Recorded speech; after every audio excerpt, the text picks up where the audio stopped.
Bien, este es el índice de los temas a tratar.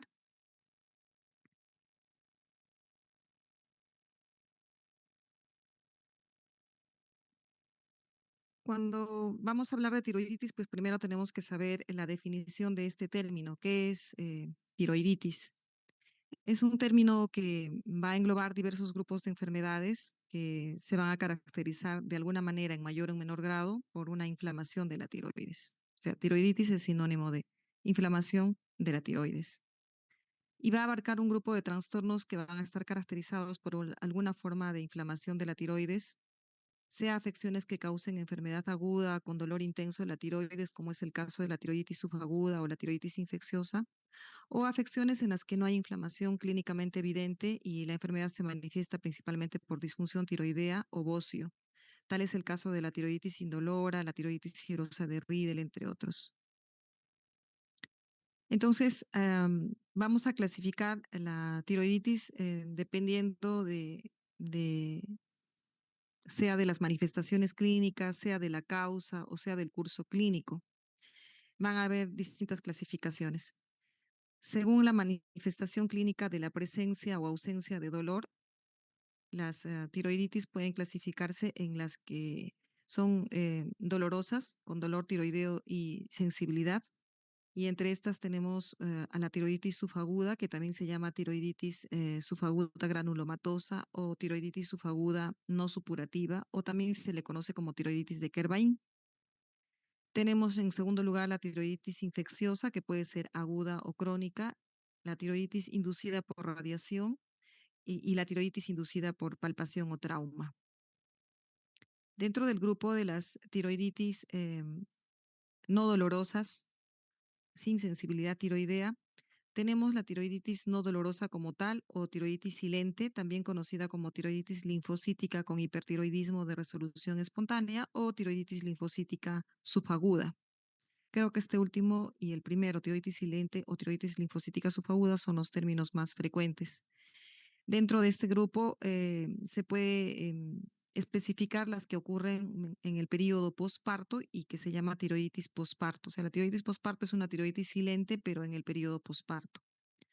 También pueden darse las tiroiditis asociadas a medicamentos por el uso de interferón alfa, litio, interleuquina 2, inhibidores tirosinquinasa o inhibidores de los puntos de control inmunitario, que vamos a ver más adelante. Dentro del grupo de las tiroiditis no dolorosas también está la tiroiditis linfocítica crónica. Esta es la que de repente se ve más frecuentemente en la consulta médica. Su sinónimo es la tiroiditis de Hashimoto. Entonces, en el periodo posparto también puede haber una exacerbación de tiroiditis posparto en personas que ya tengan el diagnóstico de tiroiditis de Hashimoto.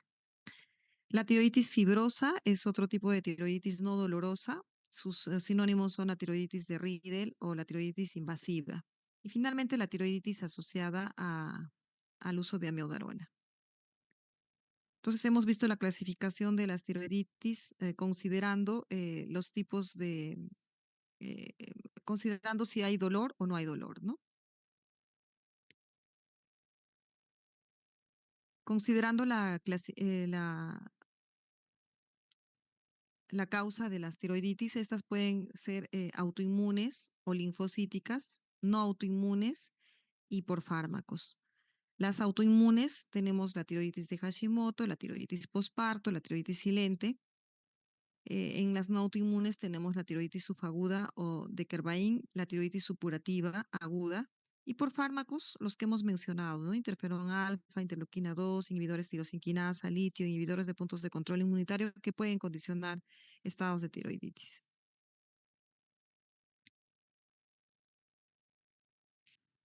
Y considerando su curso, las tiroiditis pueden clasificarse en agudas, subagudas y crónicas. Dentro de las agudas tenemos las ocasionadas por infecciones bacterianas como el estafilococo, el streptococo, el enterobacter, infecciones micóticas como por el aspergillus, cándida, coccidioides, neumocistis.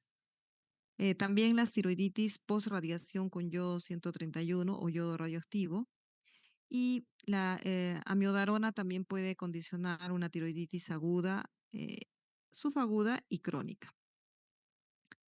Dentro de las subagudas, también las causas pueden ser virales, como una tiroiditis granulomatosa, la tiroiditis silente, que incluye la tiroiditis postparto, y las ocasionadas por infecciones por micobacterias.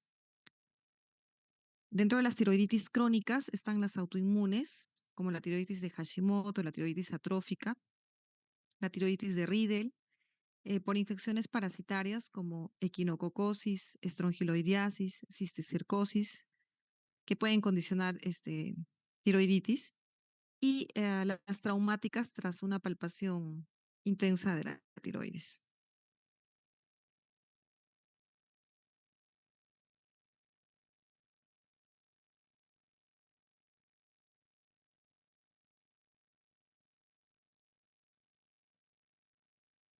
Bueno, vamos a pasar a detallar cada uno de los tipos de tiroiditis. Vamos a empezar por la tiroiditis subaguda o tiroiditis granulomatosa. Esta tiene una prevalencia de 12.1 casos por 100.000 habitantes por año. La presentación tiene predominio estacional, principalmente en el verano. El grupo etario que se afecta de la tiroiditis subaguda suele ser entre los 30 a 50 años predominantemente. Como casi todas las enfermedades tiroideas, principalmente se da en el sexo femenino con una relación de mujeres a varones de 3 a 5 mujeres por un varón. La etiología es desconocida, se supone una etiología viral. Le precede una infección respiratoria alta entre 2 a 8 semanas previas a la presentación de la tiroiditis eh, y está asociado al HLA-B35 en el 70% de los casos, pero no involucra autoinmunidad. Y las infecciones virales que pueden condicionar esta tiroiditis subaguda pueden ser por múltiples virus, como el virus de la gripe, el adenovirus, el ecovirus, el virus del SARS-CoV-2, el virus de la parotiditis, Coxsackie, entre otros. Esto nos lleva a plantearnos cómo es la patogénesis de la tiroiditis subaguda. Les había mencionado que la autoinmunidad no parece jugar un papel en primario en este trastorno, pero está fuertemente asociado con el HLA o antígeno leucocitario humano B35. Una hipótesis podría ser que el trastorno es el resultado de una infección eh, mm, viral subclínica que va a proporcionar un antígeno que puede ser de origen viral o puede ser resultante del daño inducido por el virus en el tejido del huésped, que se va a unir al antígeno leucocitario B35 en los macrófagos, y este complejo que se produce dentro de los macrófagos va a activar a los linfocitos T citotóxicos, los cuales van a su vez dañar las células foliculares tiroideas, ya que las células foliculares tiroideas tienen una similitud estructural parcial con el antígeno relacionado con la infección.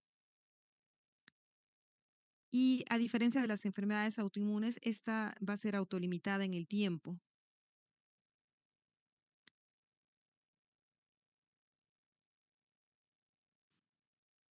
En esta lámina quería mostrarles que, por ejemplo, en las tiroiditis subagudas ocasionadas por el SARS-CoV-2, lo que se pudo encontrar es que hay dos mecanismos que podrían explicar los cambios en la glándula tiroidea y el eje hipotálamo hipoficiario. Uno es un efecto eh, indirecto a través de respuestas inflamatorias inmunes sistémicas anormales causadas por la infección por el SARS-CoV-2, y otra es un efecto viral directo sobre las células foliculares tiroideas.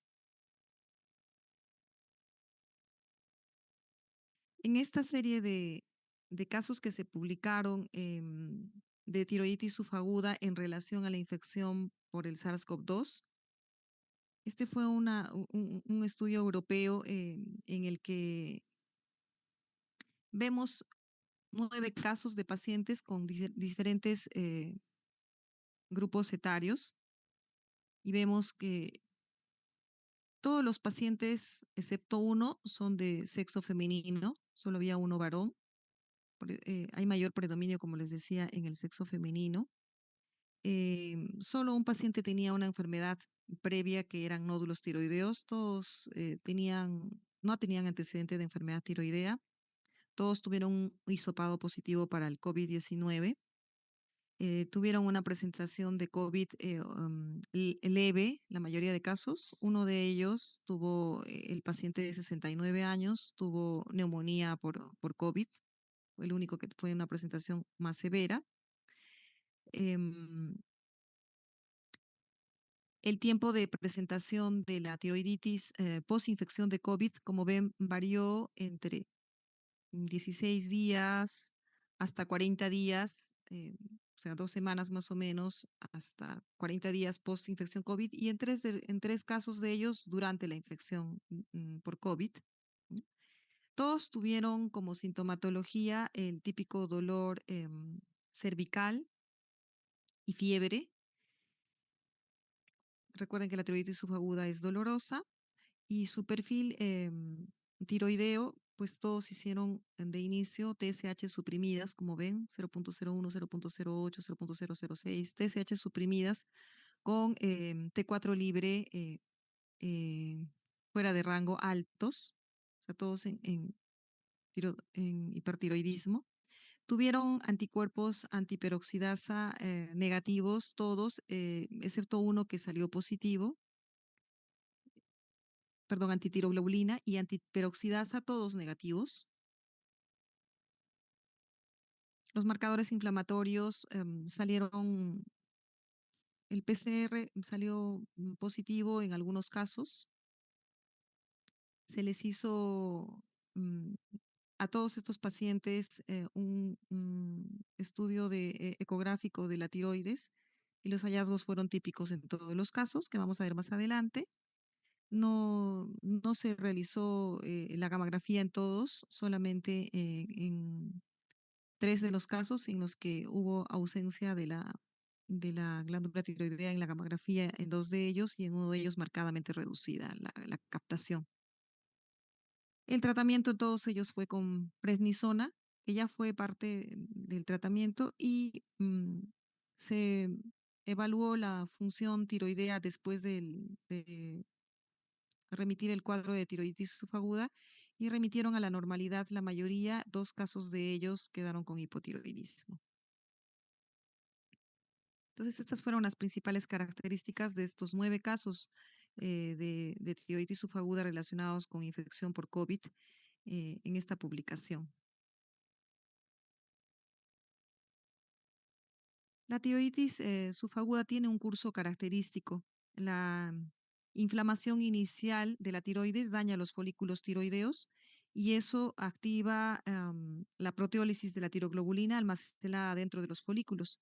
Y el resultado va a ser la liberación no regulada de grandes cantidades de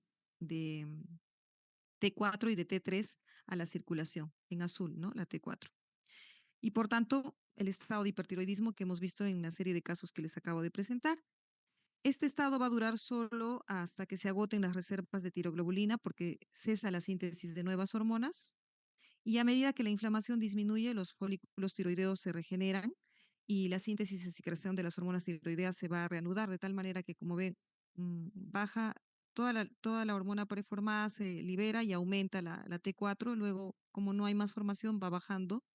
Hay una fase corta de hipotiroidismo y después los folículos tiroideos se regeneran y nuevamente hay síntesis de secreción de hormona tiroidea y se reanuda la normalidad. Este periodo de hipotiroidismo es transitorio y puede durar 2 a 6 semanas. Sin embargo, algunos pacientes se pueden quedar en esta fase de hipotiroidismo y algunos pacientes en fase de hipertiroidismo, pero es en menos porcentaje.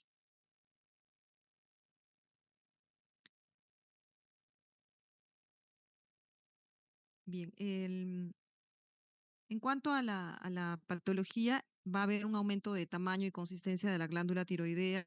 En la biopsia se va a observar células inflamatorias, como vemos aquí, neutrófilos, linfocitos, histocitos, células gigantes, estas son las células gigantes, y grupos de células foliculares y masas de coloide. Más tarde puede haber algo de fibrosis, pero finalmente la histología de la glándula vuelve a la normalidad.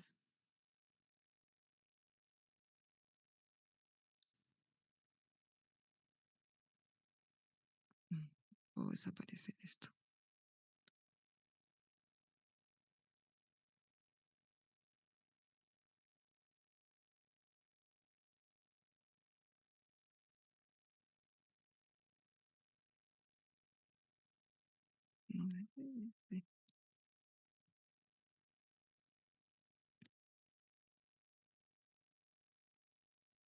En cuanto al cuadro clínico de la tiroiditis subaguda, la mayoría tiene, como les había comentado, el periodo pseudovírico prodrómico con afección de las vías respiratorias superiores, fiebre, astenia, mialgias, malestar general.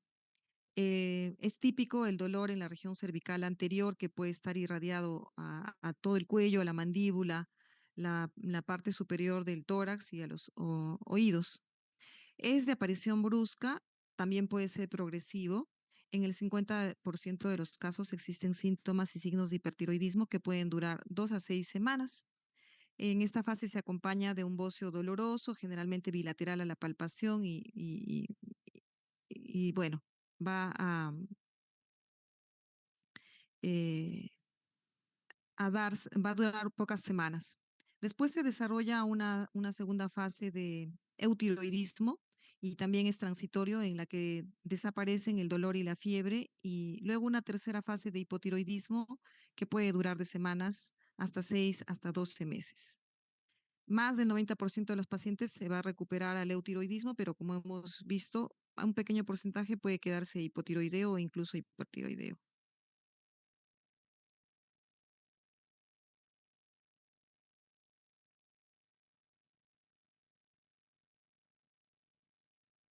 El diagnóstico es básicamente clínico, o sea, el dolor cervical en la región anterior, que es intenso, que puede ser irradiado, ¿no? Digamos que esa es la característica más importante, pero laboratorialmente nos podemos ayudar con los reactantes de fase aguda, como son la velocidad de sedimentación globular o el PCR, que pueden estar elevados, la leucocitosis, las pruebas hepáticas se pueden alterar, puede haber anemia leve. Las hormonas tiroideas al inicio van a estar en situación de hipertiroidismo, es decir, T4 y T3 elevadas con TSH suprimida. Puede haber también elevación de la tiroglobulina. Los anticuerpos antitiroideos, tanto antitiroperoxidasa como antitiroglobulina, suelen ser indetectables y si es que son positivos, son a títulos bien bajos. Em, la biopsia solamente está indicado ante duda diagnóstica. No es imprescindible hacer una biopsia para el diagnóstico de una tiroiditis subaguda. La clínica más los reactantes de fase aguda elevados, el hemograma con leucocitosis y un estado de hipertiroidismo con anticuerpos negativos podrían ser sugerentes. El dolor exquisito en el cuello es muy importante y la historia de que haya tenido una infección viral en los días o semanas previas es importante. El estudio ecográfico de la tiroides nos va a mostrar una glándula tiroidea de tamaño normal o discretamente aumentada, hipoecogénica de forma focal o difusa. Puede haber heterogeneidad ecográfica difusa con escasa vascularidad al Doppler. Si es que se realizara una gamografía, que no es imprescindible, la tiroides se va a mostrar hipocaptante. Como vemos aquí, la captación de la sustancia radiactiva solamente está en glándulas salivales. Y vean que acá tenuamente se ve como una mariposa la tiroides porque está hipocaptante, ¿no? Lo normal sería que se vea más oscurito, no tanto como las glándulas, pero un poco más oscurito. Y vean que aquí la captación se ve, justo esta es la silueta de la tiroides, una tiroides hipocaftante. En cuanto al pronóstico, el 95% de los pacientes cura completamente en 6 a 12 meses, 2% de los casos puede recidivar y menos del 5% desarrolla un hipotiroidismo definitivo. Debemos hacer el diagnóstico diferencial de la tiroiditis subaguda con una tiroiditis supurada, que también se va a caracterizar por dolor cervical en la región anterior, pero en este caso no va a haber compromiso de la función tiroidea, como vamos a ver más adelante.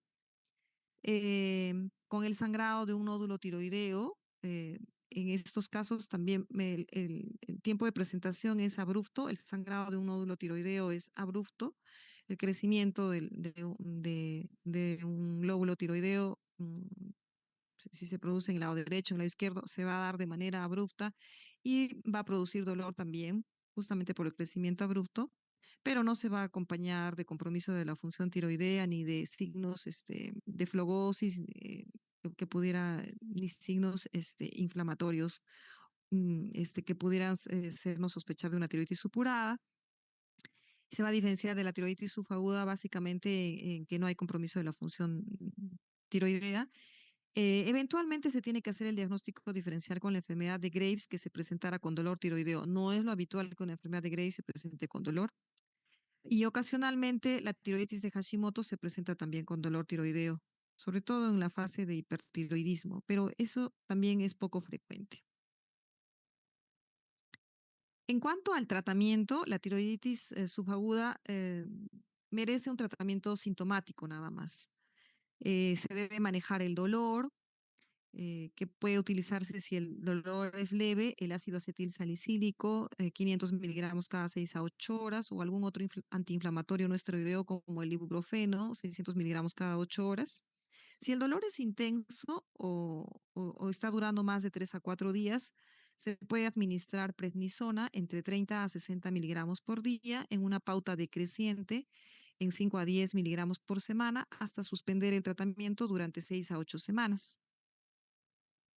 Si hubiera recurrencia del dolor, habría que aumentar nuevamente la dosis de la prednisona, la dosis inicial por 2 semanas y nuevamente intentar la reducción progresiva semanal.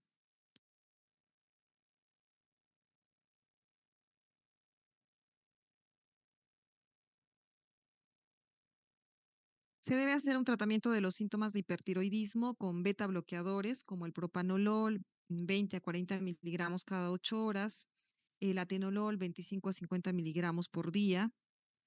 Se da solo tratamiento sintomático del hipertiroidismo. No utilizamos antitiroideos de síntesis porque no hay un problema de mayor síntesis de hormona tiroidea, sino recuerden que simplemente es liberación de la hormona tiroidea preformada por la lesión de las células foliculares.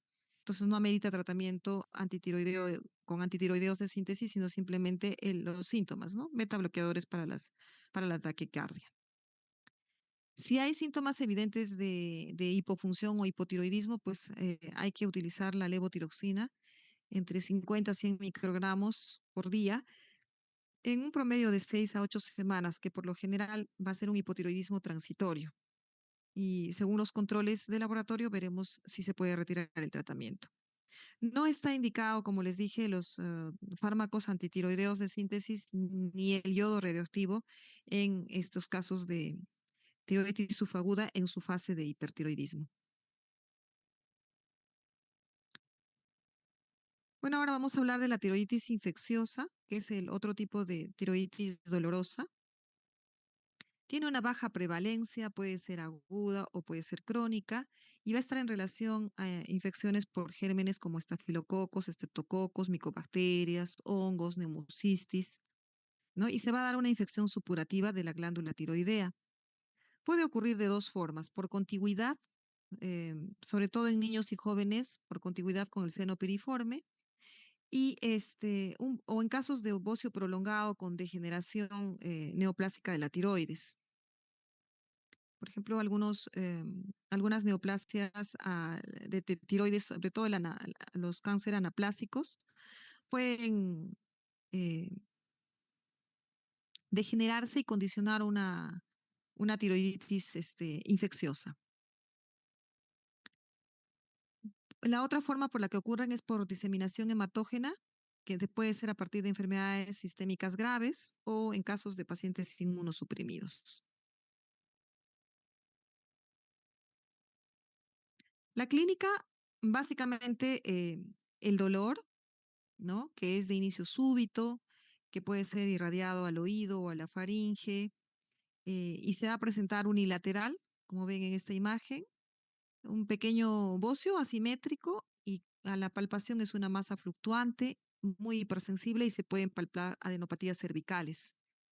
Va a haber va a haber historia de fiebre, escalofríos, de disfagia, ¿no? Y pues al examen físico también vamos a observar el eritema cervical como vemos en esta foto. No se suele afectar la función tiroidea en las tiroiditis infecciosas. El diagnóstico, básicamente vamos a encontrar un hemograma con leucocitosis, reactantes de fase aguda elevados, tanto PCR como velocidad de sedimentación globular, no compromiso de la función tiroidea, es decir, TSH, T4 libre normales. Y en la ecografía se puede observar una lesión heterogénea, hipoecogénica, quística. eh, si es un absceso, se va a ver como un quiste y al Doppler hipervascularizado. Si se hiciera una gamografía, pues en la zona del absceso va a haber una zona hipocaftante. En la biopsia y tinción Gram, lo que se va a observar es el infiltrado de polimorfonucleares y microorganismos. La citología básicamente es para descarte de neoplasia maligna. El cultivo va a ser importante para identificar el agente causal y hacer un tratamiento dirigido. De inicio solamente se suele dar tratamiento empírico y en lo que salen los resultados del cultivo, pues el tratamiento será más dirigido. En casos graves, va a estar indicado hacer una tomografía cervical, sobre todo para ver si hay infiltración mediastinal o retrofaringia, que por ecografía no se va a poder visualizar. Vemos aquí una ecografía justamente con las características que se había comentado de la zona del absceso, que está hipoecogénica en relación al resto del parénquima tiroideo y hay una pobre vascularidad, ¿no? Y los casos que requieran tomografía, justamente vemos aquí la región infectada, la región abscedada, y para ver si, cómo vemos si hay compromiso hasta las regiones prevertebrales y todo eso que en la ecografía no se puede ver. Vean cómo se extiende hasta la región prevertebral, en un absceso, ¿no? El diagnóstico diferencial va a ser con una tumoración dolorosa anterocervical más fiebre, con hemorragias del nódulo tiroideo, con una tiroiditis subaguda, con un absceso parafaringio o del esternocleidomastoideo, trombosis venosa, inflamación o supuración de adenopatías, infección del conducto tirogloso, linfoma tiroideo, carcinoma tiroideo agresivo. Son, digamos que las condiciones que se deben tomar en cuenta frente a una tumoración dolorosa en la región cervical anterior asociado a fiebre.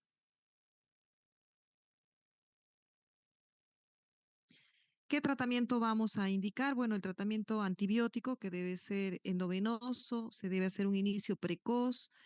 Con el GRAM podríamos tener una idea y luego según el antibiograma, ¿no? Cuando hay un absceso puede ser necesario un drenaje transcutáneo o incluso quirúrgico. La evacuación mediante la punción con aguja fina de manera repetitiva es otra opción, ¿no? Estudios radiológicos para la identificación de fístulas o trayectos que contribuyan al proceso de la enfermedad y la confirmación diagnóstica. Eh, la tiroides infecciosa se caracteriza por tener una evolución rápida y si estamos con el antibiótico correcto, pues la curación es pronta y sin secuelas.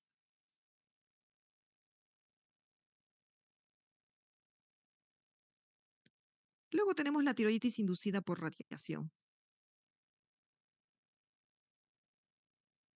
Esta se caracteriza también por dolor tiroideo, pero que se presenta justo 5 a 10 días post tratamiento con yodo radioactivo. El yodo radioactivo induce injuria y necrosis de las células foliculares asociada a inflamación, que es lo que va a condicionar la sintomatología. Los síntomas suelen ser moderados y autolimitados, disminuyen espontáneamente en un promedio de una semana o menos. Si hacemos exámenes de las pruebas tiroideas, podemos ver, el yodo lo utilizamos en caso de hipertiroidismo, ¿no es cierto? Entonces, si le damos el yodo, puede haber y exacerbación del hipertiroidismo y encontraremos elevación de las hormonas tiroideas en los exámenes. Puede haber también un aumento transitorio de los anticuerpos antiperoxidasa. Y después puede haber un hipotiroidismo transitorio que es precoz y se da por la presencia de los anticuerpos bloqueantes. Entonces, esta tiroiditis inducida por radiación se refiere a las que se presentan post tratamiento con yodo radioactivo. Eh, Cuando se dan dosis, sobre todo altas, en pacientes que están francamente hipertiroideos con enfermedad de Graves, em, utilizar el yodo radioactivo es una opción de tratamiento y hay que tener mucho cuidado en los días siguientes porque hay que advertir al paciente que ante la presencia de dolor tiroideo intenso, en la semana posterior al tratamiento con yodo, pues tendrían que venir por emergencia para atenderse, ¿no? Porque estos tratamientos son ambulatorios. Pero hay que advertirles que el dolor podría ser una mm, situación de evaluación médica inmediata y tendría que volver a acudir el paciente a atención médica por una probable tiroiditis.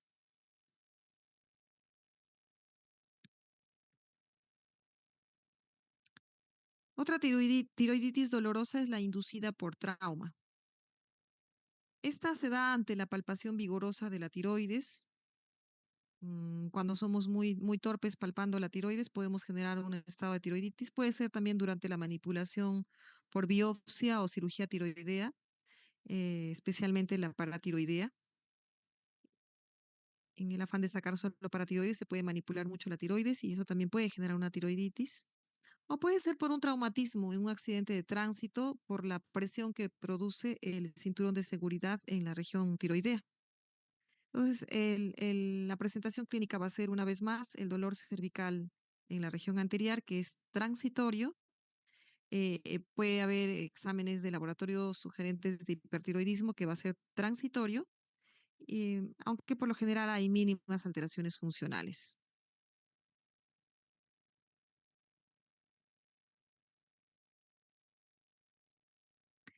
Y ahora vamos a pasar a las tiroiditis no dolorosas. Tenemos en primer lugar la tiroiditis silente y vamos a tocar también la tiroiditis posparto. La tiroiditis silente o indolora o tiroiditis linfocítica subaguda, también conocida como tiroiditis no dolorosa o tiroiditis linfocítica con hipertiroidismo de resolución espontánea. Esta representa un 0,5 a 5% de los casos de hipertiroidismo.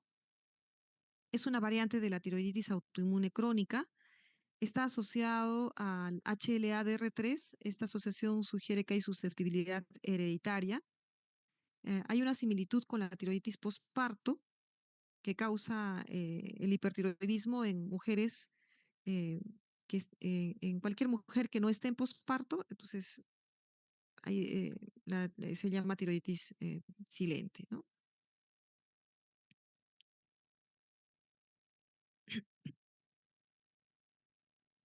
En cuanto a la patogénesis de la tiroiditis silente, los factores postulados para iniciar la tiroiditis indolora incluyen el consumo excesivo de yodo y varias citoquinas. Cualesquiera que sean estos factores que inicien la tiroiditis indolora, la inflamación tiroidea resultante va a dañar los folículos tiroideos y va a activar la proteólisis de la tiroglobulina almacenada dentro de los folículos. Y el resultado va a ser la liberación no regulada de grandes cantidades de tiroxina y de triotironina, o sea, T4 y T3 hacia la circulación, lo que va a resultar en un hipertiroidismo clínico y bioquímico.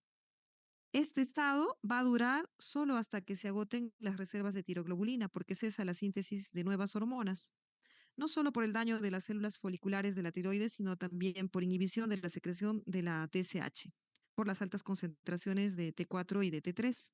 Entonces, a medida que la inflamación va a disminuir, los folículos tiroideos no dañados o los reparados van a reanular su síntesis y la secreción de las hormonas tiroideas. Entonces, puede haber un periodo transitorio de hipotiroidismo y aumento de la secreción de TSH antes de que la secreción tiroidea vuelva a lo normal. En una minoría de los pacientes, el daño de la tiroides es suficiente para provocar un hipotiroidismo permanente, pero la mayoría es transitorio, solo se da hasta que los folículos tiroideos no dañados o los reparados reanuden su función de síntesis y de secreción de hormona tiroidea.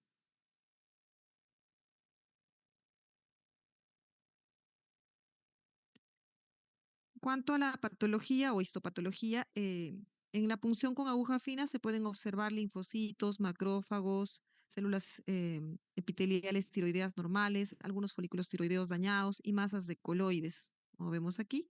Y en recuperación persiste la infiltración linfocítica, fibrosis leve y folículos tiroideos normales.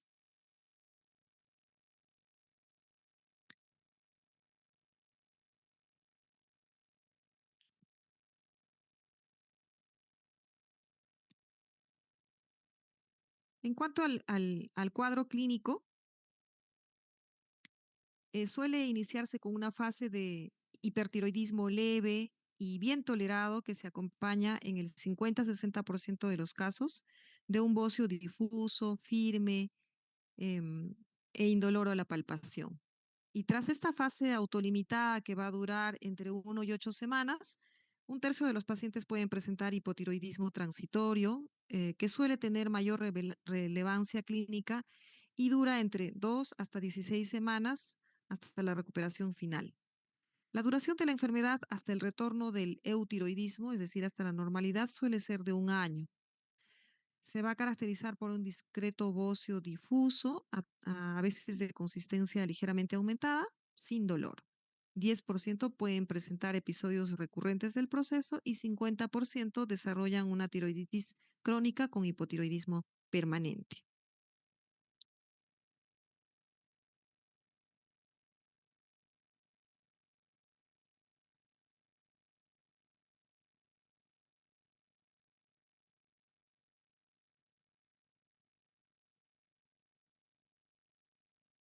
En cuanto al diagnóstico, en las primeras fases va a aumentar la T4 libre, la tiroglobulina también, y vamos a encontrar la TSH disminuida o suprimida en la fase de hipertiroidismo. Luego, TSH y T4 libre van a normalizar para pasar a un periodo transitorio de hipotiroidismo. Primero eutiroidismo y luego hipotiroidismo transitorio. Los anticuerpos antiperoxidasa van a estar positivos en 60% de los casos y los anticuerpos antitiroglobulina positivos hasta en el 40% de los casos. Es muy característica la tiroglobulina elevada. Los restantes de fase aguda también se van a presentar normales, tanto PCR como velocidad de segmentación globular. Y la citología aspirativa, es decir, la biopsia con aguja fina, va a estar indicada solo en casos dudosos. La gammagrafía nos va a revelar igual una hipocaptación de la sustancia radiactiva en la tiroides. El diagnóstico diferencial en la fase de hipertiroidismo con baja captación tiroidea, pues el diagnóstico diferencial debe hacerse con el hipertiroidismo inducido por TSH y aquí ya no vamos a encontrar supresión de la TSH, sino TSH alta. En el producido por yodo, ¿no? Que justo va a ser tras la administración de yodo radioactivo, o la tirotoxicosis facticia. En la facticia, es decir, por ingesta de hormona tiroidea de manera subrepticia, entonces puede producir una tiroiditis, pero con la característica va a ser una tiroglobulina no elevada, ¿no? A diferencia de la tiroiditis silente que tiene la tiroglobulina elevada. Y en la fase de hipotiroidismo hay que hacer el diagnóstico diferencial con la tiroiditis subaguda. Recuerden que la subaguda se caracteriza por dolor en la región cervical anterior y anticuerpos antitiroideos negativos.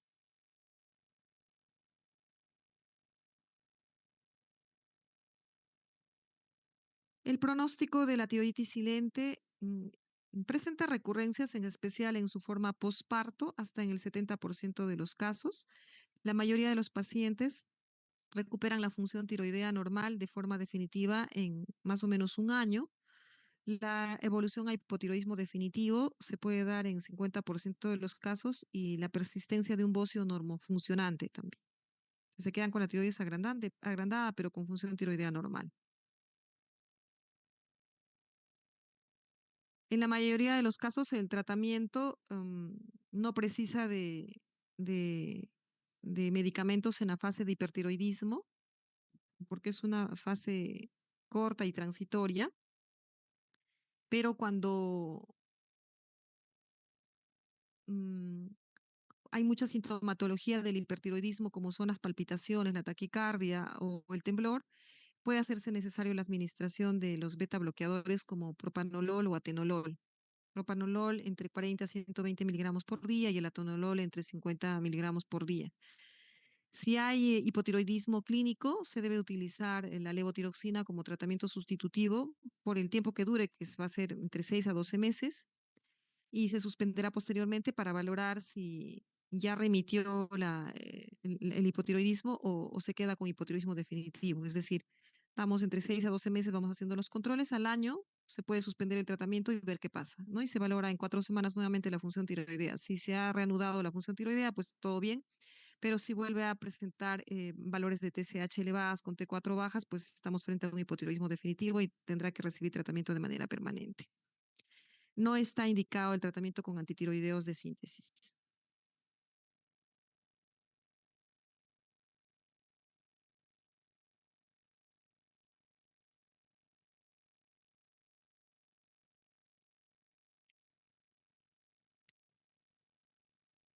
Me deja esto.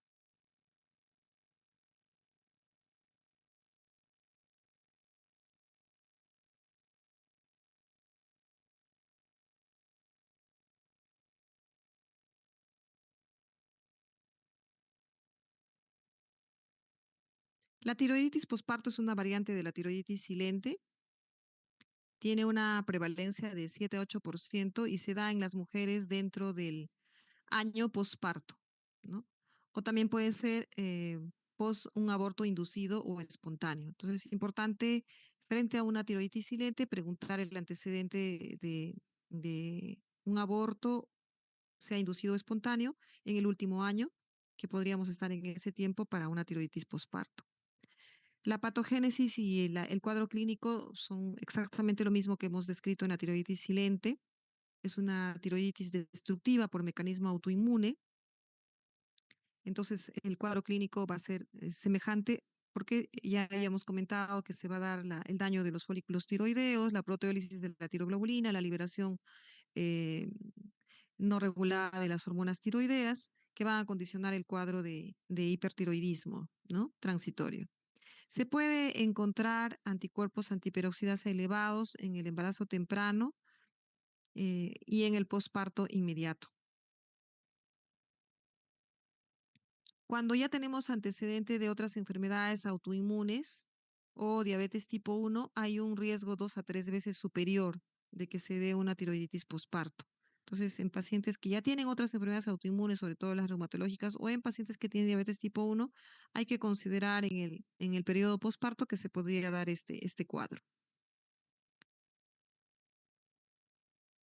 En los casos de tiroiditis posparto hay un mayor riesgo de enfermedad tiroidea permanente, es decir, que se queden hipotiroideos de manera permanente. El curso es característico, como habíamos comentado, de la fase inicial de hipertiroidismo por la liberación de las hormonas tiroideas por el daño de los folículos tiroideos y en lo que se termina estas hormonas tiroideas preformadas en liberar, se va a entrar a una fase cortita de eutiroidismo, que luego finalmente, como no hay más producción, al hipotiroidismo. Y finalmente, cuando las células foliculares dañadas se regeneran o las no dañadas recobran su función, vamos a empezar a tener nuevamente la cantidad de hormona tiroidea en rango normal. Entonces, tenemos la fase de hipertiroidismo, hipotiroidismo y recuperación típica de la tiroiditis silente y la tiroiditis posparto. En cuanto al cuadro clínico, tiene una evolución clásica, como les decimos, en 20 a 30% de los casos de hipertiroidismo pasa a hipotiroidismo y a recuperación. El hipertiroidismo puede iniciar 1 a 4 meses posparto, durar 2 a 8 semanas, luego pasar a hipotiroidismo que inicia 4 a 8 meses posparto y dura 2 a 6 semanas, y finalmente 80% en un año habrá recuperado a la normalidad. Otro curso puede ser en un 20 a 40% de los casos que presentan solo fase hipertiroidea que inicia 1 a 6 meses posparto y dura 1 a 2 meses. Y un 40 a 50% de los casos puede presentar solo la fase hipotiroidea, que inicia durante 2 a 6 meses posparto y va a durar 4 a 6 meses.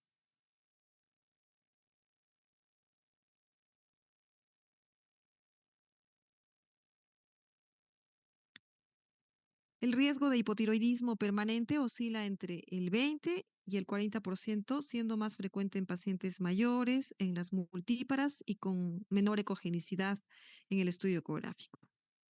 Por tanto, las pacientes que han presentado una tiroiditis postparto se deben seguir durante toda la vida. Y lo que se recomienda en este seguimiento es determinar TSH, T4 libre y anticuerpos antiperoxidasa en el posparto de los pacientes con enfermedad tiroidea autoinmune conocida y en pacientes con depresión posparto. Esto se debe hacer. Entonces, eh, habrá alto riesgo de tiroiditis posparto en aquellas que tengan anticuerpos antiperoxidasa positivos, tiroiditis posparto previo y en diabéticos tipo 1. Es muy importante tener esta determinación de las hormonas tiroideas y los anticuerpos antiperoxidasa, em, sobre todo en aquellas pacientes que tienen enfermedad tiroidea autoinmune conocida y para prever una tiroiditis posparto y en pacientes que hacen depresión posparto.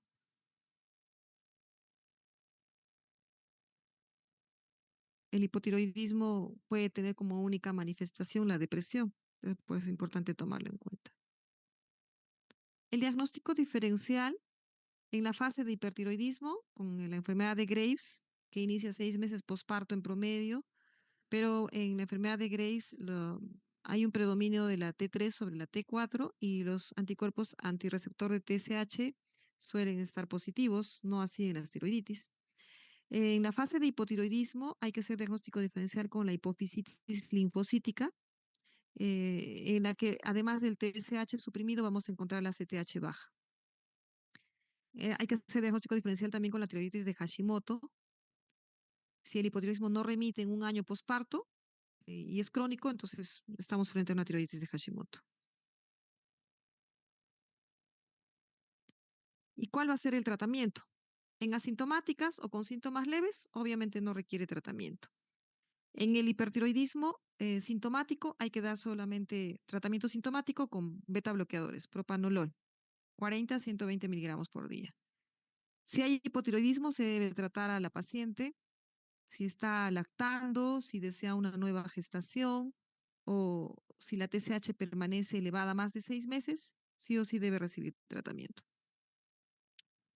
En caso de que la TSH y la T4 estén normales y los anticuerpos antiperoxidasa sean negativos, no será necesario hacer seguimiento. Pero si la TSH y T4 son normales, pero con anticuerpos antiperoxidasa positivos, hay que repetir los exámenes cada cierto tiempo. Se sugiere 6 a 9 meses posparto por alto riesgo de tiroiditis posparto.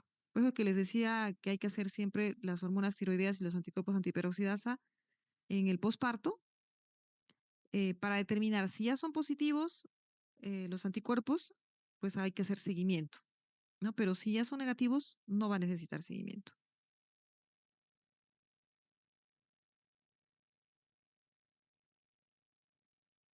La tiroiditis linfocítica crónica es la que nos toca ahora tratar.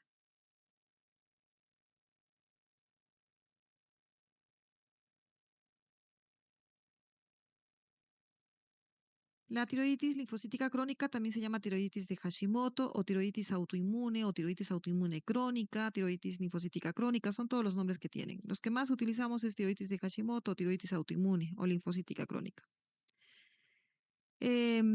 Esta enfermedad fue caracterizada por primera vez por los años 1912 por Hashimoto, quien la describió como un bocio con intensa infiltración linfocitaria y de ahí viene su nombre, ¿no? De tiroides de Hashimoto. El grupo de presentación por edad es a todas las edades, pero tiene un pico entre los 30 y 50 años. Pero sí es cierto que podemos encontrar tiroides de Hashimoto desde niños hasta adultos mayores. Igualmente se presenta en un predominio en mujeres, en una relación de 6 a 8 mujeres por un varón. La etiología es autoinmune y los anticuerpos antitiroideos característicamente son positivos, los antiperoxidasa hasta en 90% de los casos y los antitiroglobulina en 20 a 50% de los casos.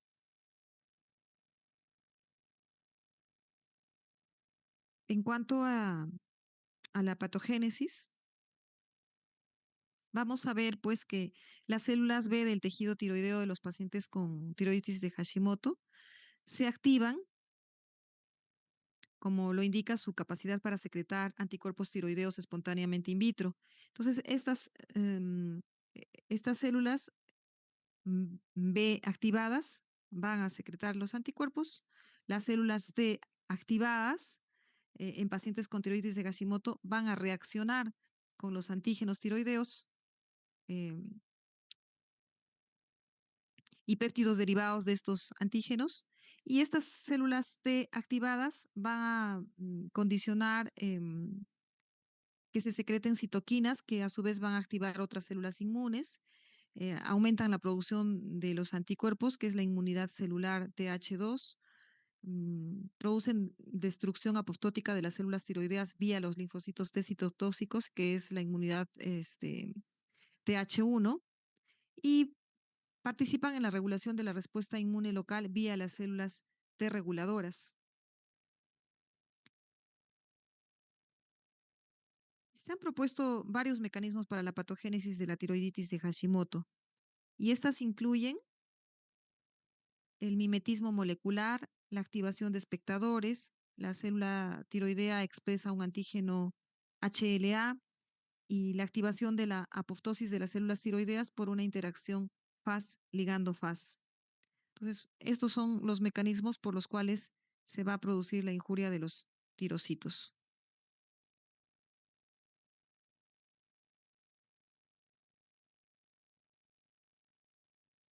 En la histopatología se va a ver un parénquima tiroideo normal reemplazado por un intenso infiltrado inflamatorio compuesto por linfocitos T, linfocitos B, células plasmáticas. em, Como vemos aquí,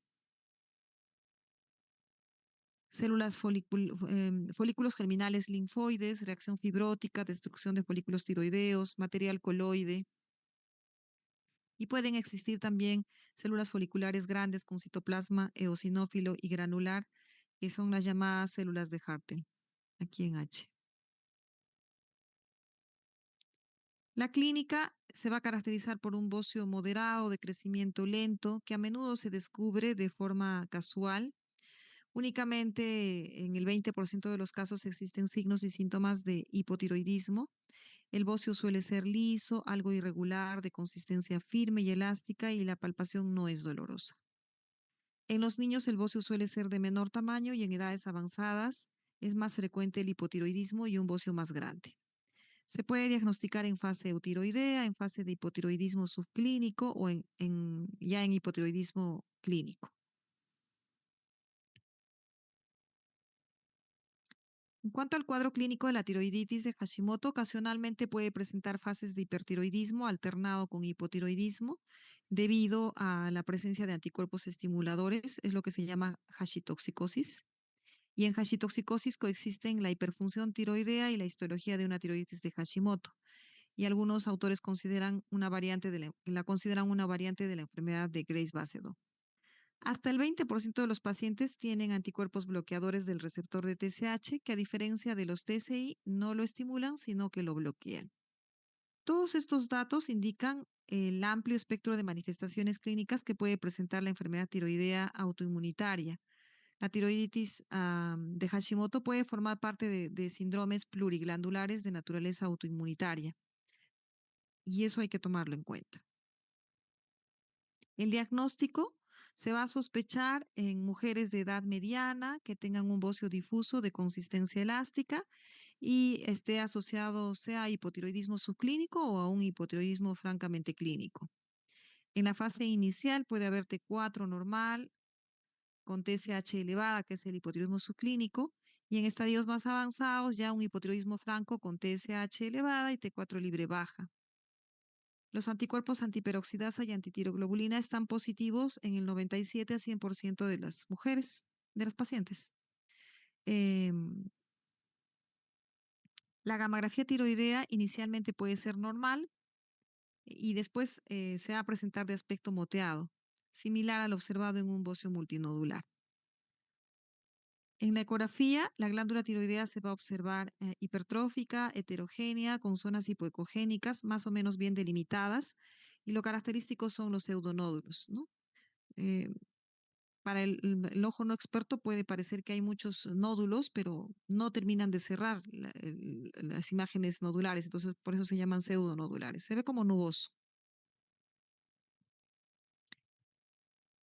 Si existiera un nódulo dominante, entonces ahí estaría indicado una punción con aguja fina o biopsia y para descartar sobre todo linfoma tiroideo o algún cáncer, pero eso solo cuando existe duda diagnóstica. Sobre todo cuando el patrón pseudonodular sea de imágenes muy grandes como la piel de la jirafa, entonces ahí va a estar indicado el linfoma tiroideo. Perdón, va a estar indicado la biopsia para descartar linfoma tiroideo. Ecográficamente, como les decía, va a haber aumento del tamaño de la tiroides. Aquí se ven muy engordadas y los que han pasado ya por ecografía de tiroides habrán visto que este celismo se suele ver más delgadito, pero en la tiroiditis de Hashimoto se ve toda engrosada, la tiroides está agrandada, ¿no? Y vean este patrón ecogénico que no es regular, sino hay pseudonódulos, no termina de cerrar, aquí hay a la mitad y así a la mitad, nuboso, ¿no? Entonces, puede haber micronódulos hipoecoicos, pero de menos de 6 milímetros de tamaño. Y vean acá los tabiques, que es lo característico, tabiques, ¿no? Al Doppler el flujo puede estar normal o disminuido y eventualmente pueden haber ganglios reactivos. En cuanto al tratamiento, la tiroiditis de Hashimoto mm, se presenta con hipotiroidismo principalmente, y entonces hay que dar tratamiento sustitutivo con la hormona tiroidea, o sea, la levotiroxina. Este tratamiento va a ser de por vida, ya que una vez que empieza el proceso autoinmune, el daño de las células foliculares es permanente e irreversible, entonces el tratamiento es de por vida. Incluso se puede iniciar el tratamiento en fase de hipotiroidismo subclínico. No debemos esperar a que el paciente haga un franco hipotiroidismo para iniciar el tratamiento. ¿Por qué? Porque de todas maneras va a evolucionar a hipotiroidismo franco. Entonces, apenas tenemos al paciente con una tiroiditis de Hashimoto en fase de hipotiroidismo subclínico, ya se debe iniciar el tratamiento. El objetivo va a ser justamente normalizar los valores de TSH. Recordemos que partimos desde un hiposubclínico, o sea, en el hiposubclínico la TSH va a estar elevada con T4 normal, pero ya iniciamos tratamiento justamente para bajar la TSH a valores normales. Solo si hubiera excepcionales casos de compresión local o sospecha de malignidad, estaría indicado el tratamiento quirúrgico, pero eso es excepcional. El tratamiento es sustitutivo con la hormona tiroidea.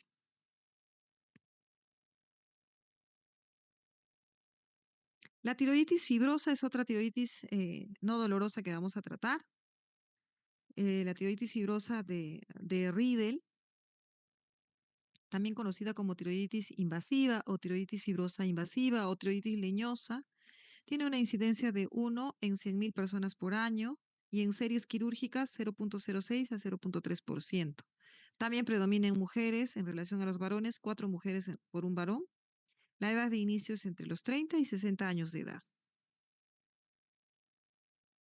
La etiología es desconocida, puede ser la manifestación de una fibrosis multifocal idiopática, es decir, ocurrir con otras condiciones fibrosantes, como la fibrosis retroperitoneal, la mediostenitis fibrosante, o la fibrosis lacrimal, o la fibrosis orbital, o pseudotumor, o colangitis esclerosante. También puede ser la localización tiroidea de un proceso generalizado, como es la enfermedad sistémica relacionada a la IgG4. La clínica va a tener un bocio de crecimiento lento, insidioso, pétreo, leñoso, fijo a los planos profundos. Progresivamente aparecen síntomas de compresión y de infiltración de las estructuras adyacentes como disnea, estridor, disfonía, disfagia, en la medida que va comprometiendo más los tejidos adyacentes, ¿no? Al principio, la función tiroidea suele ser normal, pero a medida que la glándula es invadida por el tejido fibroso, se va a desarrollar el hipotiroidismo. En cuanto a la histopatología en fases tempranas, la tiroiditis de Riedel se caracteriza por un intenso infiltrado de linfocitos, células plasmáticas, neutrófilos y eosinófilos, pero en etapas avanzadas ya va a haber una infiltración de la tiroides con tejido fibroso, como lo vemos aquí en rosado, denso y alinizado, que contiene pocos linfocitos, células plasmáticas y eosinófilos y casi ningún folículo tiroideo, como vemos acá, que ya no hay folículos tiroideos. Entonces, solamente hay el infiltrado de linfocitos por estas zonas, pero ya ven que toda esta parte rosada es el tejido fibroso ya linizado. La fibrosis se extiende más allá de la tiroides hacia el tejido adiposo, hacia los músculos, nervios, vasos, glándulas paratiroides, tráquea, esófago, y los planos tisulares están obliterados. El diagnóstico se va a ser en base al cuadro clínico que hemos descrito, la función tiroidea, como les dije, de inicio normal y en estadios avanzados el hipotiroidismo por la infiltración del tejido fibroso en la tiroides, la velocidad de sedimentación globular normal o elevada, la paratormona puede estar baja, puede haber hipocalcemia si es que llega hasta la región paratiroidea el compromiso de la fibrosis y los anticuerpos antiperoxidasa son positivos. En la ecografía lo que se va a observar es una extensa fibrosis, la glándula hipoecoica, difusa e hipovascularizada. Y el diagnóstico definitivo va a ser por biopsia abierta o en cuña que decimos, ¿no? El diagnóstico diferencial de fibrosis en la tiroides, pues puede ser la tiroides de Hashimoto en su variante fibrosante, la variante infiltrante del cáncer papilar de tiroides, que no se extiende más allá de la tiroides, y la variante paucicelular del cáncer anaplásico de tiroides, que presenta células fusiformes en vasos sanguíneos con marcadores de inmunohistoquímica típicos. El tratamiento de la tiroiditis de Riedel, al ser esta una enfermedad lentamente progresiva, puede estabilizarse o retroceder espontáneamente. La mortalidad se atribuye a la neumonía recurrente debido a la compresión bronquial y disnea. Si hay síntomas compresivos intensos, pues se debe hacer una cirugía de descompresión. Si existe hipotiroidismo, hay que dar ya tratamiento sustitutivo con levotiroxina porque las células foliculares se van a ir reemplazando por tejido fibroso. Entonces, el tratamiento va a ser con levotiroxina. No existen ensayos clínicos sobre la eficacia del tratamiento médico para la tiroiditis de Riedel debido a la rareza de esta afección. Hay reporte de casos que han mejorado con glucocorticoides o con tamoxifeno o con rituximab o con micofenolato, pero son reporte de casos, o sea, ni siquiera serie de casos. La radioterapia estaría indicada en casos refractarios. Y finalmente vamos a ver las tiroiditis inducidas por drogas.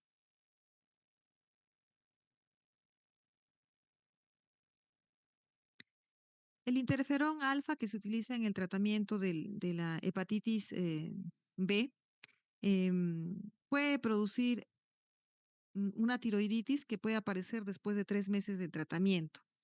5 a 15% de los pacientes desarrollan anticuerpos antitiroideos de novo.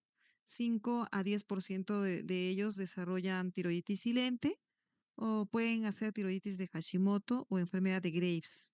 Entonces son las posibilidades. Pacientes que reciben interferón alfa, tomar en cuenta esto. En el tratamiento de metástasis de algunos cánceres o en la leucemia se utiliza la interleuquina 2. Esta también en un 2% de los casos puede producir tiroiditis silente. La difitoxina denileuquina que se utiliza en el tratamiento de la micosis fungoide y otras enfermedades de las células T está asociado al desarrollo de hipertiroidismo en relación con tiroiditis silente. Los inhibidores de la tirosinquinasa que se utilizan en el tratamiento de tumores del estroma gastrointestinal, carcinoma de células renales, como el sunitinib, por ejemplo, producen una disfunción tiroidea en la que la TSH se muestra bien elevada, pero sin repercusión clínica. Entonces, en estos casos, el tratamiento va a depender si hay anticuerpos antitiroideos positivos o no. Si los anticuerpos antitiroideos son positivos, sí va a ser necesario el tratamiento porque va a desencadenar el hipotiroidismo permanente, pero si los anticuerpos son negativos, pues solamente se puede hacer un chequeo, un seguimiento nada más.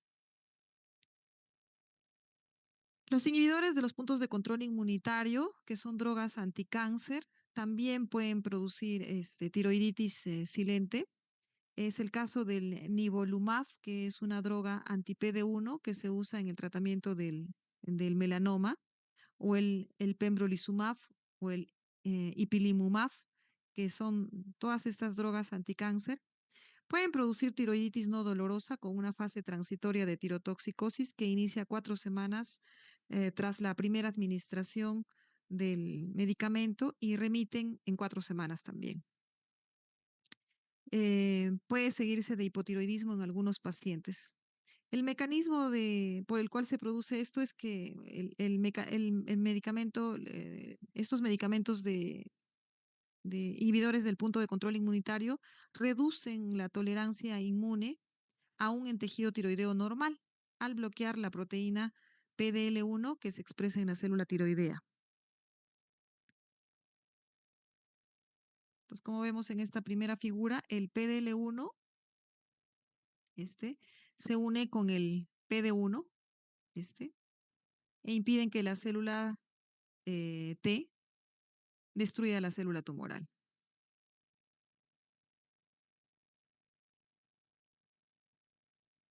Entonces, el bloqueo de este PDL1 o del PD1 ya no permite esta unión y permite que la célula T pueda destruir la célula tumoral.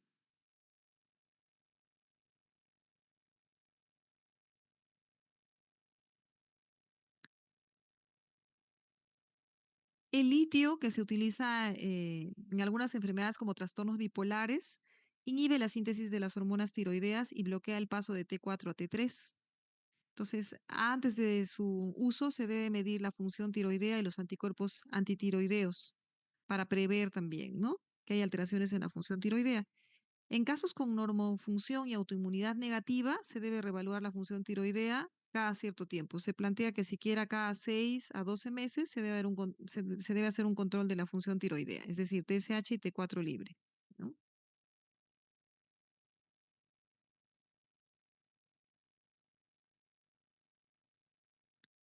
El uso de litio va a estar asociado a bocio en el 50% de los casos. Este generalmente es difuso de aparición en los 2 primeros años de tratamiento. Hay muchas interconsultas en nuestro hospital, justamente de pacientes con trastornos bipolares que están eh, en tratamiento con litio de manera prolongada y les encuentran el bocio y están pidiendo evaluación, ¿no? El 50% de los pacientes pueden hacer bocio difuso. Un 30% de los casos pueden hacer hipotiroidismo. La mayoría es subclínico y en mayor frecuencia en casos de anticuerpos antiperoxidasa positivos.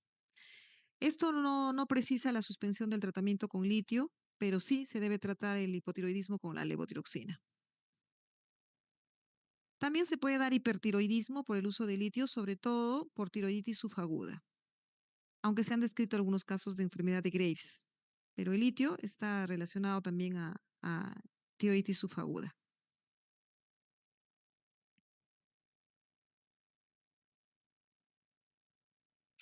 La miodarona, que es un medicamento ampliamente utilizado en las taquiarritmias, em, tiene un efecto directo de la molécula bloqueando el paso de T4 a T3 e induciendo la lisis de las células foliculares, con una consiguiente tirotoxicosis inducida por la miodarona. Y esta se presenta en 10% de los pacientes tratados. Entonces, recuerden que la miodarona es una droga que contiene yodo, contiene algunos dicen 35 a 37% de su contenido es yodo. Entonces, esto provoca una sobrecarga de yodo y puede inducir, sobre todo en los pacientes con una enfermedad autoinmune tiroidea previa, el efecto de Wall-Chaikov con hipotiroidismo. Entonces, la prevención y seguimiento de los pacientes tratados con amiodarona justamente es evaluar el perfil tiroideo, los anticuerpos antitiroperoxidasa basales antes de iniciar el tratamiento y una vez que se inicia el tratamiento, hacer un perfil tiroideo a los 3 meses, a los 6 meses e ir evaluando la función tiroidea, ¿no?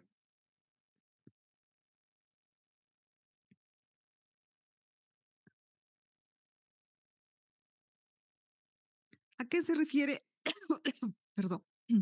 ¿A qué se refiere el efecto de Wall-Chaikov? Esto lo han hecho en fisiología. Em, este es un fenómeno de autorregulación que inhibe la organificación en la glándula tiroidea, inhibe la formación de las hormonas tiroideas en el interior del folículo tiroideo e inhibe la liberación de las hormonas tiroideas al torrente sanguíneo. Y esto se produce justamente por los niveles elevados del yoduro en la circulación, ¿no? El yodo de la miodarona. Entonces, el efecto de Wall-Chaikov dura varios días, después del cual es seguido por un fenómeno de escape.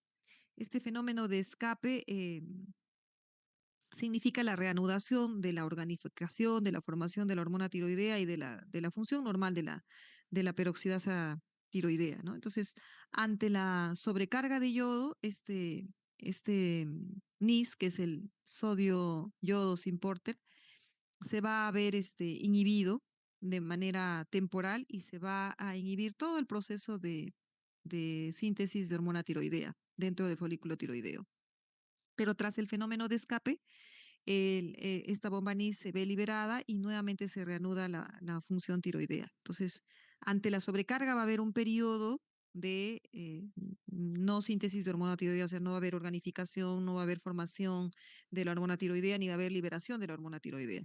Eso es lo que se llama el efecto de Wall-Chaikov y que tiene su fenómeno de escape normalmente con la consiguiente reanudación de la peroxidasa tiroidea o la bomba NIS, que va a permitir que nuevamente se produzca todo el ciclo de formación de las hormonas tiroideas. En cambio, el efecto de Yod base Dow se refiere al hipertiroidismo debido a la producción incrementada y liberación incrementada brusca de las hormonas tiroideas en respuesta a la sobrecarga de yodo, como vamos a ver en las láminas en una lámina posterior. La miodarona puede producir el desorden tiroideo por dos mecanismos, ¿no? Por el efecto de Wall-Chaikov que les acabo de explicar, en el que la sobrecarga de yodo va a inhibir la organificación y por consiguiente la producción y la liberación de las hormonas tiroideas. Tras este periodo va a haber un efecto de escape normalmente en el que se reanuda la formación de hormonas tiroideas. Sin embargo, puede haber una falla en este escape y va a quedarse con un hipotiroidismo permanente. Esto del hipotiroidismo permanente frecuentemente se va a dar en pacientes que ya tengan la enfermedad de Hashimoto, o sea, que tengan anticuerpos antitiroideos positivos. En cuando los anticuerpos son negativos, frecuentemente van a ir a la normalidad, o sea, se va a dar el fenómeno de escape. El otro mecanismo relacionado al yodo es el efecto de yod bácedo que les comentaba. El exceso de yodo en este caso va a producir más bien mayor producción de las hormonas tiroideas de manera descontrolada, llevando a un hipertiroidismo. Entonces, esto se va a dar frecuentemente en pacientes que ya tengan enfermedad de Graves o que tengan bocio endémico o que tengan un bocio multinodular tóxico o que tenían un adenoma tiroideo. Entonces, em, estas alteraciones tiroideas en relación a la amiodarona se van a dar por por el exceso de sobrecarga de yodo que contiene la molécula de amiodarona. Pero también hay mecanismos que no están relacionados al yodo y es el efecto citotóxico directo sobre las células tiroideas que va a producir una tiroiditis destructiva. En este caso va a ser la tiroiditis autoinmune de tipo 2. La que es por el efecto de Jod Basedow es la de tipo 1 y la que es por tiroiditis destructiva es la de tipo 2 que comentaba esta mañana en la visita médica a nuestro residente. Em, la amiodarona va a inhibir las deyodinasas D2 y con ello va a disminuir la conversión de T4 a T3 con la consiguiente reducción en los niveles séricos de T3. La inhibición de la T3, de la unión de la T3 a su receptor nuclear también es otro efecto con la consiguiente reducción de la acción de la hormona. O sea, por inhibición de su unión a su receptor o por inhibición de las de iodinasas D2, vamos a terminar con disminución de los niveles de T3 y de su acción, ¿no? Entonces, como vemos, la miodarona va a tener un efecto sobre el metabolismo de las hormonas tiroideas a distintos niveles, porque las deyodinasas están a distintos niveles de nuestro organismo. Entonces, va a tener efecto de bloquear la conversión intrahipoficiaria de T4 a T3, va a bloquear la conversión de T4 a T3 a nivel hepático, va a bloquear la unión de la T3 a su receptor en los tejidos diana en el corazón, ¿no? Va a bloquear la entrada de la T4 a las células. Entonces, todo esto va a condicionar los cuadros de tiroiditis inducida por amiodarona que se llaman así, ¿no? De tipo 1 o de tipo 2. La amiodarona puede producir hipotiroidismo en el 30% de pacientes que reciben amiodarona y esto va a ser común en las áreas yodo suficientes. Se va a presentar en 6 a 12 meses de tratamiento con amiodarona vía acción antitiroidea del exceso de yodo por falla del fenómeno de escape del efecto de Wolff-Chaikoff que expliqué antes, y sobre todo en pacientes que ya tengan anticuerpos antiperoxidasa positivos. Y en la ecografía se puede observar una vascularidad variable y obviamente este hipotiroidismo tiene que ir a tratamiento con levotiroxina. Cuando se producen las tiroiditis inducidas por amiodarona, estas pueden ser de tipo 1 o de tipo 2. La de tipo 1 también es común en áreas eh, a diferencia del hipotiroidismo, es común en áreas yodo deficientes.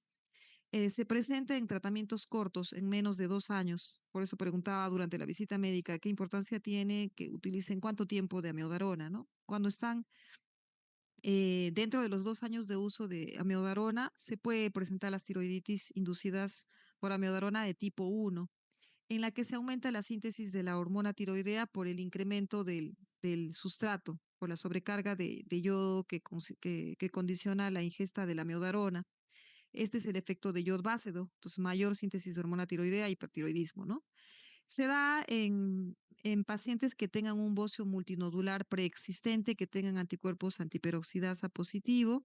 En la ecografía hay vascularidad incrementada y el tratamiento va a ser el tiamazol, ¿no? 30 a 40 miligramos por día, porque hay una mayor síntesis de hormona tiroidea por mayor presencia del yodo en las células foliculares. Se recomienda retirar la amiodarona si fuera posible o cambiar por otro tipo de tratamiento, ¿no? Y en casos refractarios está indicado la tiroidectomía. En cambio, la tiroiditis inducida por amiodarona de tipo 2 se va a presentar sobre todo en pacientes que tengan más de 2 años de uso de amiodarona y en este caso la tiroiditis se produce por un exceso de liberación de T4 y de T3 por destrucción de las células foliculares. Es una tiroiditis destructiva por el efecto citotóxico directo que habíamos comentado en la lámina anterior. Aquí no hay enfermedad tiroidea subyacente, no hay anticuerpos antitiroideos presentes y al ecodoppler la vascularidad es ausente. Como no hay mayor producción de hormonas tiroideas, el tratamiento no es con antitiroideos de síntesis, sino más bien con corticoides por su efecto antiinflamatorio, porque esta es una tiroiditis por destrucción. Entonces, el tratamiento es con prednisona entre 30 a 40 miligramos por día. No es imprescindible el retiro de la miodarona a diferencia de la tipo 1 y en casos refractarios también está indicado la tiroidectomía. Creo que con eso terminamos. Bueno, este es un cuadro de pacientes que toman amiodarona que nos indican que 10 a 20% de los pacientes van a tener TSH elevada, T4 libre baja. em, y van a ir a hipotiroidismo inducido por amiodarona. El tratamiento, ya les dije, levotiroxina y bueno, seguimiento. 5 a 10% de los pacientes van a tener TSH suprimida con T4 libre alta, es decir, hipertiroidismo, o puede ser normal, o pueden tener T3 libre elevadas. Entonces, va a ser un hipertiroidismo inducido por amiodarona o tiroiditis inducida por amiodarona, y dependiendo si hay enfermedad tiroidea subyacente, si hay bocio, si hay nódulos, si hay enfermedad de Graves, la vascularidad, si está incrementada o no en la glándula tiroidea, pues vamos a irnos a la tiroiditis inducida por amiodarona tipo 1 o a la TIA tipo 2. La tipo 1, como habíamos visto, va a ser un hipertiroidismo por incremento de la producción de hormona tiroidea, y entonces va a estar indicado los antitiroideos de síntesis como el tiamazol y el seguimiento. Y por eso es que se recomienda el retiro, si es posible, de la miodarona para poder dejar de dar tratamiento. Y en la de tipo 2, como el efecto es por citotoxicidad de las células foliculares y hay destrucción de estas, el tratamiento es antiinflamatorio con dosis altas de corticoides como la prednisona a 40 miligramos, y hacer el seguimiento, ¿no? Em, Se puede considerar tratamiento quirúrgico en casos que sean refractarios, en ambos casos. Entonces, en conclusión, estos son cuadros que nos dan el resumen de todos los tipos de tiroiditis que hemos comentado, eh, las diferencias que hay entre ellas, la tiroiditis infecciosa que tiene su pico entre los 20 y 40 años y también en niños por la anatomía que tienen los niños.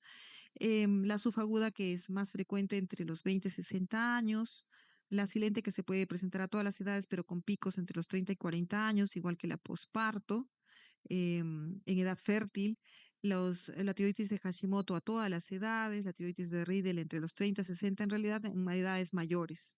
Siempre el predominio en mujeres frente a varones, en casi todos los tipos de tiroiditis, excepto la infecciosa, que van de 1 a 1, ¿no? La tiroides silente, la tiroides silente, la tiroides posparto, la tiroides de Hashimoto, que tienen una causa autoinmune, ¿no? Mientras que la tiroides subaguda probablemente sea postviral. Em, la presencia de anticuerpos antiperoxidasa, que es un examen que siempre hacemos, que va a estar negativo en las infecciosas, negativo o a títulos bajos positiva en la subaguda, y a títulos altos en la tiroides silente, posparto, en la tiroides de Hashimoto, ¿no? La velocidad de sedimentación globular, que va a estar particularmente elevada en la infecciosa y en la subaguda, normal en el resto de tiroiditis, ¿no? Y bueno, la captación de yodo, que es variable en la infecciosa y que va a estar reducida en las tiroiditis subagudas, silente, posparto, y en la tiroiditis de Hashimoto. En este otro cuadro vemos también las diferencias entre los diferentes tipos de tiroiditis y las características clínicas. Veamos que la tiroiditis de Hashimoto, la tiroiditis subaguda, la tiroiditis silente tienen este curso de tiroiditis, de tirotoxicosis seguida de hipotiroidismo, ¿no? La tiroiditis posparto, la tiroiditis silente, la tiroiditis subaguda comparten esa característica. La tiroiditis de Hashimoto va principalmente con hipotiroidismo, algunos pueden ir con una tirotoxicosis inicial. La tiroiditis inducida por radiación no da compromiso de la función. Perdón, la tiroiditis inducida por radiación puede producir un hipotiroidismo leve a veces, ocasionalmente la tiroides es dolorosa. Y vemos en cuanto a la tiroides inducida por drogas, va a depender de qué tipo de droga, pero la mayoría van con hipotiroidismo y ocasionalmente con tirotoxicosis. En cuanto a la duración y resolución, en el hipotiroidismo por tiroiditis de Hashimoto ya sabemos que este es permanente y que el tratamiento va a ser de por vida. En la tiroiditis subaguda, la resolución a la función normal es lo frecuente, principalmente al año, año y medio de enfermedad, 5% nada más pueden ir al hipotiroidismo permanente. En el caso de la tiroiditis silente, igual, como también con la tiroiditis posparto, que comparten esta posibilidad, pero tienen un mayor porcentaje de hasta 20% de hacer hipotiroidismo permanente, a diferencia de la tiroiditis subaguda. Las tiroides inducidas por drogas generalmente van a darse mientras se utiliza la droga y generalmente van a remitir a su retiro. La tiroiditis inducida por radiación, la tirotoxicosis es transitoria y usualmente el hipotiroidismo va a ser permanente, ¿no? Por radiación. En la tiroiditis supurativa, en la tiroiditis aguda, la resolución del tratamiento de la causa infecciosa va a ser en lo que termine la enfermedad, ¿no? Muy bien, creo que con eso hemos terminado, jóvenes. Espero que haya sido de vuestra comprensión cada uno de estos temas que hemos tratado dentro de tiroiditis.